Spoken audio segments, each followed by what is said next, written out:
Good morning. Welcome to Daily Focus. I am glad that you have joined me again this morning. And I'm back in my office. I'm back in the great state of Michigan.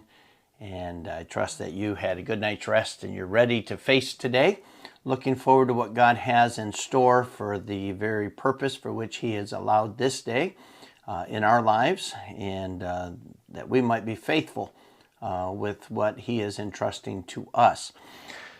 Proverbs chapter 20 starts out with a great verse for everyone to remember. I've entitled this, "Do Not Be Deceived by Alcohol."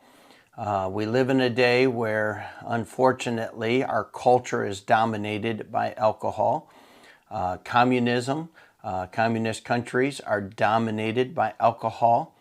Socialistic countries are dominated by alcohol. It seems to be the go-to drug for those who are going through depression. It certainly is considered a cheap drug, and most of the time it's legal. And yet God has something to say about it. And so Proverbs chapter 20, starting in verse number 1, "Wine is a mocker, strong drink is raging, and whosoever is deceived thereby is not wise. The fear of a king is as a roaring of a lion. Whoso provoketh him to anger sinneth against his own soul. It is an honor for a man to cease from strife, but every fool will be meddling. The sluggard will not plow by reason of the cold, therefore shall he beg in harvest and have nothing.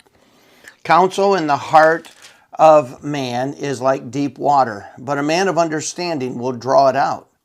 Most men will proclaim every one his own goodness, but a faithful man who can find? A just man walketh in his integrity. His children are blessed after him." So we find in these 7 verses that really God is again giving us a contrast. What a selfish, deceived person looks like, and what a person of integrity looks like, what a person who has some character and who does what is right. So again, the path of wisdom is when our character matches the character of Christ, when our life is following after the righteousness of Christ, when we're following after the prescribed path that God has for us, really if we're living in the will of God. This path of wisdom in Proverbs is a beautiful path. It is a blessed path. And so God says, beware of those things that would get you off of that path. One of the things that He says is the lure of alcohol.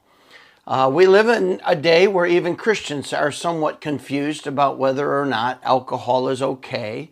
Most people would agree that drunkenness is not. But God here doesn't talk about drunkenness. He simply says wine is a mocker, strong drink is raging. And if you are deceived by that, if you are deceived by the fact that wine will make a fool out of you, if you are deceived by the fact that strong drink will cause you to do things that you'll regret and you never believed you would do, if you don't believe that, then you are a fool. But specifically, He's talking about if you don't believe what I'm telling you about wine and strong drink, then you're not going to stay on this path of blessing. You're not going to stay on this path of wisdom. You're going to get off and you're going to begin to pursue the passions and the justifications of your heart that seek after selfishness.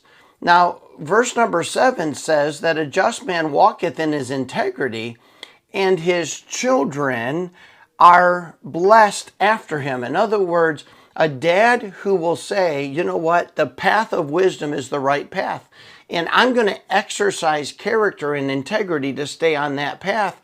His children are able to view that. His children are taught by that. His children are encouraged by that. His children are influenced by that. And God is able to bless them as well.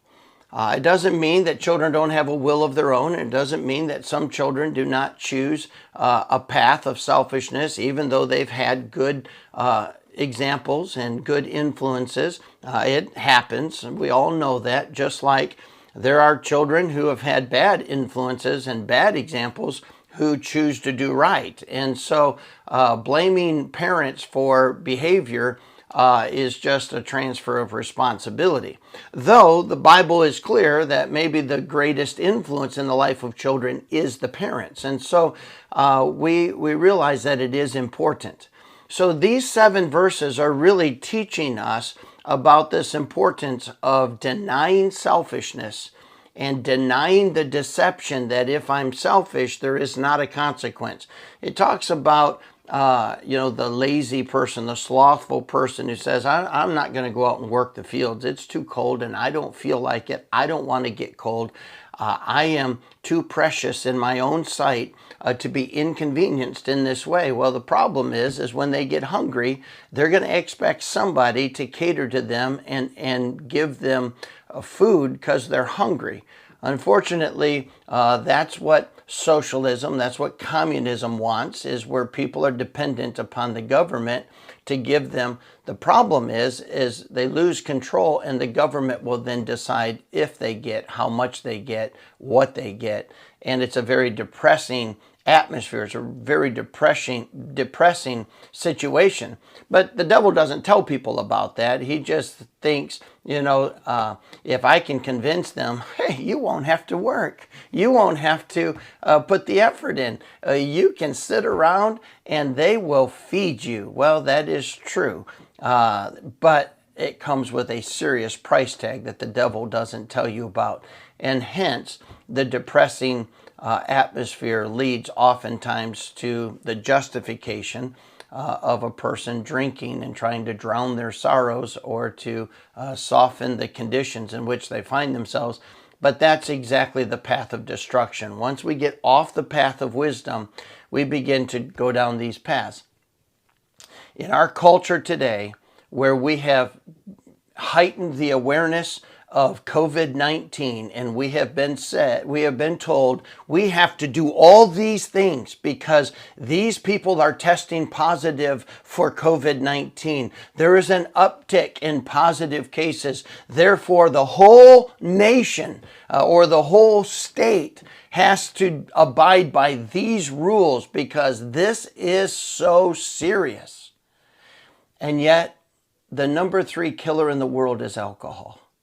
It is the number 1 cause of car accidents. It is the number 1 cause of spousal abuse. It is the number 1 cause of domestic violence, child abuse. And yet, nothing.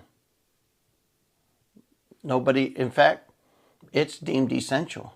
You have to be able to go buy your alcohol. You see, there is something wrong. There is an undergirding of evil that is raising its ugly head in our society. And it is a promotion of that which the devil promotes. And if we can just sit back and be honest and say, what is really going on? We know that we must stay on the path of wisdom. We may have to stand against the wiles of the devil. We may have to put on the whole armor of God that we may be able to withstand in the evil day, and having done all, to stand. And one of the things that God wants us to stand against is the deception of alcohol. May we decide, I'm not going to be fooled. I'm going to realize it's a mocker, it's raging, and I'm not going to be deceived by it. I'm going to keep my body pure and clean from it. May God bless you. I'll see you again tomorrow morning.